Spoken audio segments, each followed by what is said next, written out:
Africa பழங்குடி மக்களோட பாரம்பரிய நடனமான இதுக்கு பேர் தான் ஜாக்பெட்டோ டான்ஸ். இந்த டான்ஸை ஒரு பேய் தான் ஆடுதுன்னு சொன்னா நம்புவீங்களா? வெறும் குச்சிகளையும் காஞ்சி போன வைக்கோல்களையும் பயன்படுத்தி ஒரு குடில் மாதிரி செஞ்சு மந்திர வார்த்தைகளை ஓதுன உடனே இந்த வைக்கோல் தானா எந்திரிச்சு ஆடும்னு சொல்றாங்க. இந்த டான்ஸை பாக்குறதுக்கு ஒரு மனுஷன் ஆடுற மாதிரியே தெரியல, உள்ள ஏதோ ஆவி புந்து ஆடுற மாதிரி தான் இருக்கு.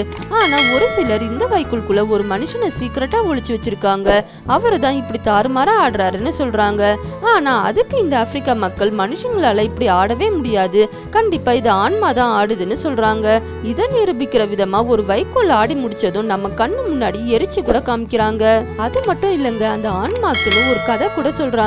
ரொம்ப வருஷத்துக்கு முன்னாடி ஜாக்பெட்டோன்னு ஒரு போலீஸ்மேன் இந்த கிராமத்துல இருந்ததாவும், அவர் இந்த கிராமத்துல சட்டம் மற்றும் ஒழுங்கு நிலைநிறுத்தவும் குற்றவாளிகளை ஒழிக்கிறதுக்கும் ரொம்பவே உதவினார்னு சொல்றாங்க.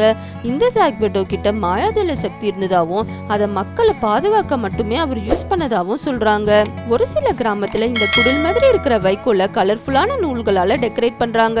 இப்படி இந்த குடில் சுத்திட்டு இருக்கும் போது அந்த கிராமத்து பெண்கள் இந்த வைக்கோல் மேல வாசனை திரவியத்தை ஸ்ப்ரே பண்றாங்க. இங்க இருக்கிற மக்கள் இந்த ஜாக்பெட்டோ டான்ஸ் இந்த கிராமத்துல இருக்கிற தீய சக்திகளை விரட்டும்னு தீய சமூகத்தை சுத்தப்படுத்தும்னு நம்புறாங்க.